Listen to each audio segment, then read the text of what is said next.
will be discussing President Biden's $1.9 trillion COVID relief bill, followed by a look at the Atlanta, Georgia shootings last Tuesday.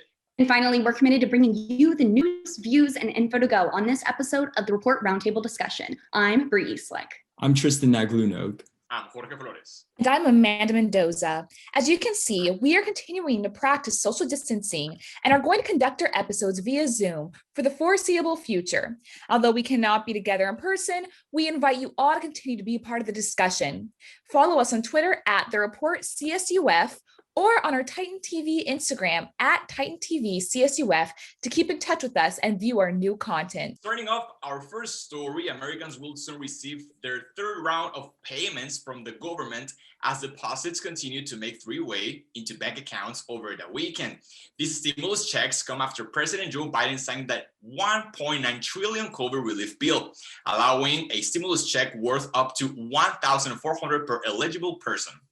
People who have been their information filed with their IRS will most likely be among the first to have their money deposited into their accounts. Others that do not may be mailed, prepared debit cards, or paid checks. For more on Biden administration's implementation on the COVID relief bill, we turn to CNN. President Joe Biden says the American Rescue Plan Act of 2021 will give the COVID-stricken U.S. economy a much-needed boost. It changes the paradigm.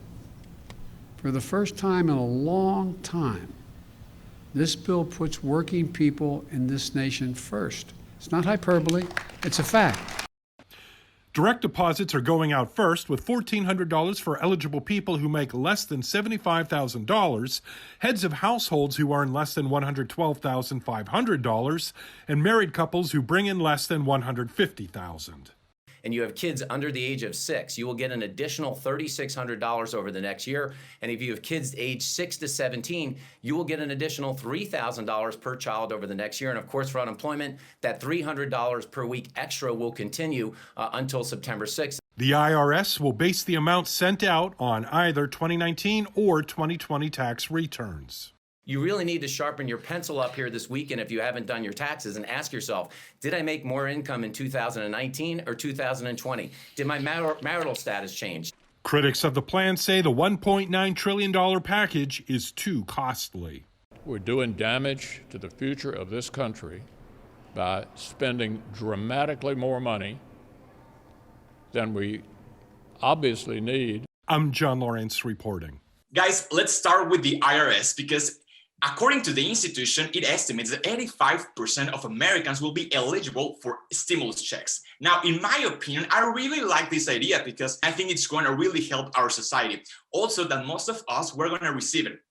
I consider this as one of the most important actions that the Biden administration has been doing up to this moment. However, we have critics. And Mitch McConnell, for example, he argued that it's too much, that this help is too much for Americans, or that it covers a lot of things that probably they shouldn't. Also, and it is well known that the Biden administration is promoting this bill, and probably it could look more partisan than just as the American government to us, no matter if you're blue or red. My question for you guys is, do you agree with this? Do you disagree with this bill? What do you think, Amanda? Well, Jorge, I also disagree with the fact that with Mitch McConnell that this bill is very liberal and purely partisan. However, while I do think that this bill is a good start, it's not enough in my opinion. Look, $1,400 could help people little. That's not enough to pay for all of those months lost. I'm really torn between this because as much as I do know that we have to do everything we can to make sure that people, are being able to keep their houses and, keep children fed.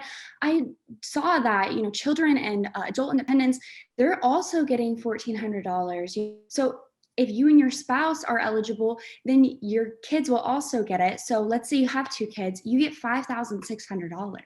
I think that is a little extensive because we also need to remember that we're in debt right now. And, there's other things that we need to also be paying for. So giving all this money out, I'm just worried about what this is going to do for us in the future. Yeah, I really like what you had to say there, Bree, about pointing out that maybe $5,600 may be too much for some families, but who knows? Some families need it more than others. I mean, the fact is people are getting this money to help stimulate the economy. They're going to be able to use this money for food and expenses, and this is only going to help them in the long run. One thing that I want to point out that's often underlooked with this relief bill is its effect on child tax credit. It increases the tax rate to $3,000 for children from the ages of 6 to 17, and children under the age of 6 will receive a $3,600 benefit. Now, what that essentially means is that it will cut child poverty rates in half. It will help over 4 million children get out of the poverty level, which is something that's really, really beneficial for this country. However, it will expire in 2022, but it's currently facing expansion efforts to become permanent fixture. So in conclusion, I feel like that this COVID relief bill may give people money that they probably don't even need, but for the most part, as long as it stimulates the economy and helps get the country right back on track, then I personally don't really see a huge problem with this relief bill. Moving on to our next story, last Tuesday, a 21-year-old man was taken into custody after being the prime suspect for shootings at 3 massage parlors in the Atlanta, Georgia area. The event left 8 people dead, many of whom were women of Asian descent, while one was critically wounded. On Wednesday, the Cherokee County Sheriff's Department held a press conference where Captain Jay Baker revealed that the suspect was on his way to Florida before being apprehended by authorities. For more on this developing story, we turn to CNN reporter Holly Firfer. A search for clues and clarity in Metro Atlanta. A crime against any community is a crime against us all. Following shootings at 3 different massage parlors on Tuesday that left 8 people dead. We just heard numerous gunshots coming from across the street. The first in Cherokee County around 5 p.m. northwest of the city.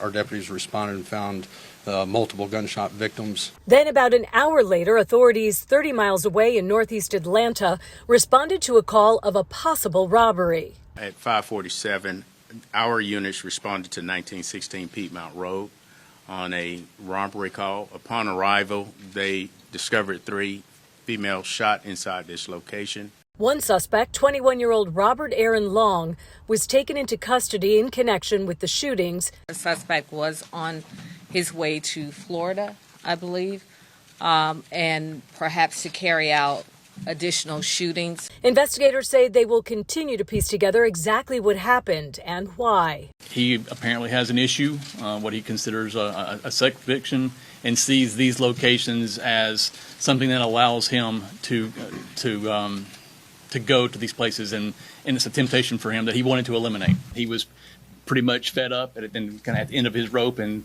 yesterday was a really bad day for him, and this is what he did. Authorities in the Atlanta area are increasing patrols around similar businesses. Is this a hate crime? We are still early in this investigation, so we cannot make that determination at this moment. In Atlanta, I'm Holly Firfer reporting. Now, first of all, everyone, I just want to start off by reiterating what Captain Jay Baker had to say in his press conference regarding the motivation for the suspect's shooting. He said, quote, "Yesterday was a really bad day for him," end quote. Personally, I think that's irresponsible, and it's a very disgusting approach to handling the situation. It's essentially giving justification for the suspect. Oh, just because he had a bad day means that he can carry out a mass murder? That's unacceptable, especially into today's society. Regardless of any form of motivation, I believe that this is a call for justice for the AAPI community. All of the hate that we've been seeing in the past few months has been fueled by Trump's rhetoric, as we've known that he's called the coronavirus the China virus or the Kung flu. As an Asian American myself, when I first saw this news, I was deeply devastated. Like, this actually hurts, because last weekend, I actually had the opportunity to attend a peace rally in Little Tokyo, where people of all races, of all cultures and colors, they came together in one solidarity to talk about why peace is needed during these times. The great thing is that there was no opposition at that rally. I've never seen such a peaceful event in my life. And to think that people of all colors could come together to protest against the injustices that we've been seeing in America is truly profound. And if we can apply that sense of peace into our American society today, we could prevent future shootings like this from happening, especially if it's racially motivated. So that being said, Jorge, I want to ask you, what are your thoughts on the shooting, and to what extent does this impact the AAPI community? Tristan, first of all, thank you for asking that question. I think it's very important for us to understand the intensity of this moment, because most of the times I speak under the political spectrum. Most of the times I'm trying to understand why these things happen to our society from a political view, thinking that, sometimes it's red, sometimes it's blue, sometimes it's just that way of the speech that every single politician is using in their favor. But this moment, I'm just gonna speak as a citizen. And the first thought that I get is this really happening again? It's been so many times that racially motivated attempts to other people, they're happening. Whether it's in schools, whether it's on just the public spaces, why are we having these kind of situations once again? We should be more pacifist. We should be more peaceful when it comes about treating other people the way they should. And I just want to say that having these kind of situations in which we just say, well, you know, it was a really bad day for him, and that's it. He's a 20-year-old man. He's a man already. He's not a kid. He knows what he was doing, and this is incorrect. And I think that the authorities, they should take charge of him, of the crimes that he has been committed. This is racially motivated attempt. This is racism.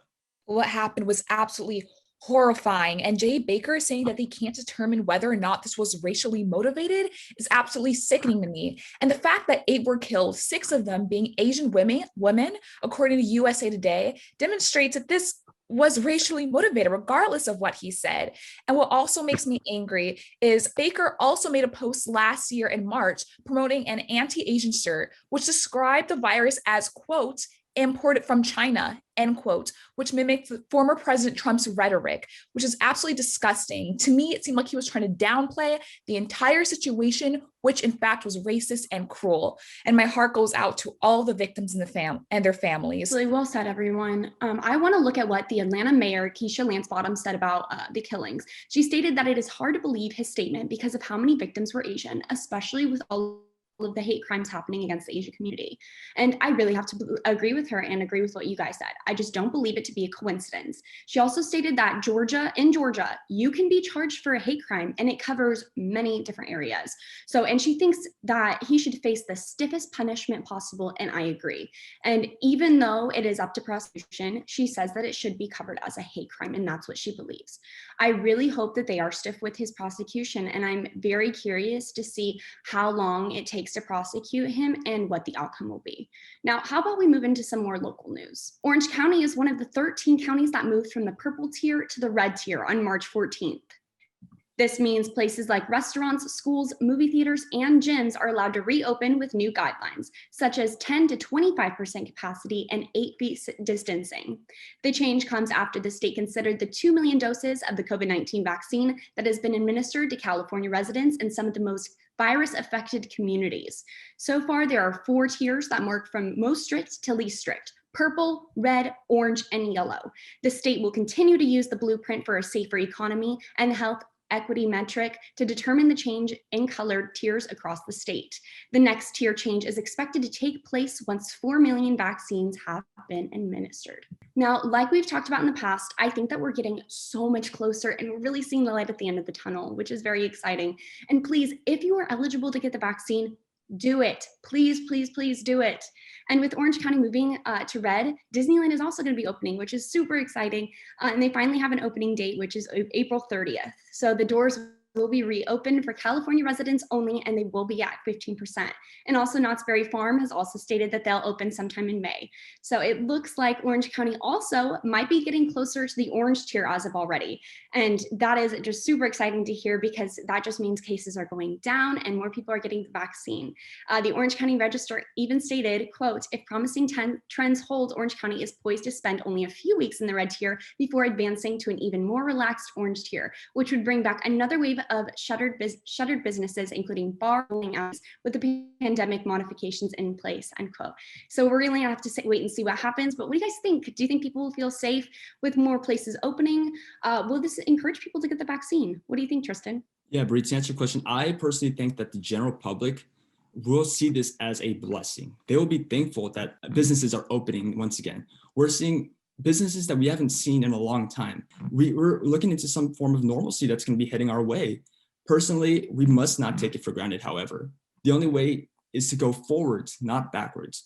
Just because things are opening up again does not mean that we have to disregard social distancing and wearing our masks. Although vaccination rates are rising, it's important for Californians not to let their guard down. So like you said, if people have the opportunity to get the vaccine, definitely grab it so that way Californians can reach that herd immunity as soon as possible. Totally, Tristan. And I like that you mentioned about the vaccination rates. The important fact that we got until this moment is that we got 2 million vaccines already administered so far. And that makes me feel more positive about our situation here in the county. I'm going to talk about the consumer perspective. I mean, you talk about the business perspective. I think like consumers, I mean, we're more than happy just to be outside of our places, going places and spending our money, because that's what we do. We spend money. And for businesses, that's good for them. And when the economy is going up, people are happy. And we need this in our county. I feel very positive about this situation. I can't wait to go out and to be at Disney if possible, but always being very mindful of ourselves that we need to continue with the safety protocols to continue moving forward. That's a point of it. Yeah, we can't miss this opportunity that we have, the hope that we can make this better. So I can't wait for this to be anytime soon, just being outside, going places, enjoying life, but also having the safety protocols in our minds at every single time. What do you think, Amanda? Well, according to the New York Times, in California, there are 43,225 new cases on December 21st, 2020. However, on March 16th, 2020, there were only 2,061 new cases in California. So seeing this improvement, I can see why the public wants to start opening businesses up again. And like a lot of businesses were opened up during the where a lot of businesses were impacted in California, especially. And honestly, I do think that Disneyland might be an incentive for people to go and take the vaccine because look, people in California, we love Disneyland. We love Knott's Berry Farm. And I know people who are counting down the days until they can go back again. So I think this would be a good way to maybe have people want to take the vaccine, have people want to work toward creating a much more open and bright future instead of having to, live in this terrible pandemic. Moving on to our next story. Everyone, happy Women's History Month, Titans. All month long, we are highlighting women who have and continue to make a great impact in our society. This week, we'll be discussing actress Jane Fonda, a two-time Academy Award-winning actress and political activist. Fonda surfaced the web last week in a protest video against the Line 3 pipeline replacement in northern Minnesota. Fonda has been an activist for decades and has held protests and spoken out about social, political, and environmental justice. During the Line 3 pipeline protests, Fonda asserted, quote, "We're allowing a foreign oil company to bring the most poisonous oil across our country to be exported at a time when science is saying we are confronting an existential climate crisis," end quote.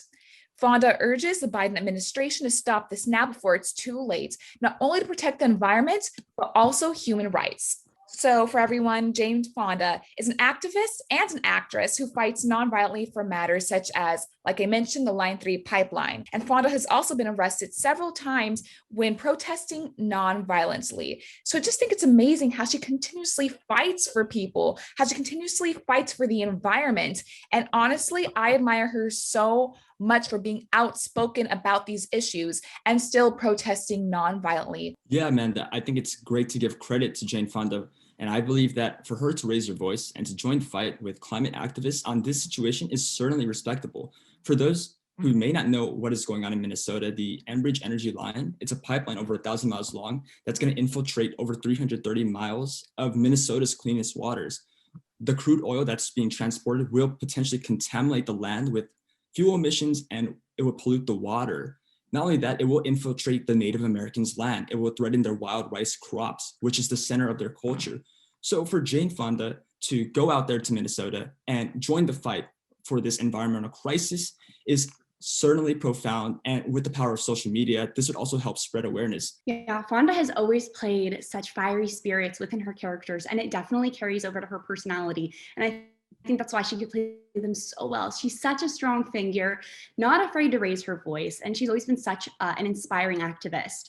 So these actions don't surprise me one bit. I think people of all ages can really look up to her, and I think that we will never see her stop fighting. So I love her, and I love what she does. What about you, Jorge? Exactly, Brie. And I just want to point out that a celebrity like her, it's very admiring for me to think that she's an actress, but she's also an activist. She's also a political personality. She does a lot of things, and I wonder, well, I mean, I want to be like her. Like, I want to have this polyphacetic face in my life in which I can do a lot of things, and she's using her platforms really well. It's very important. I admire their work, and I celebrate with them. You're right, Jorge. Thank you so much, Jane Fonda, for all that you do. And with that, that's all the time we have today on the Report Roundtable Discussion. Have a safe week, everyone, and stay tuned for more news, views, and info. I'm Amanda Mendoza. I'm Tristan Magluno. I'm Jorge Flores. And I'm Brie Eastlick. And as always, stay fresh, Fullerton.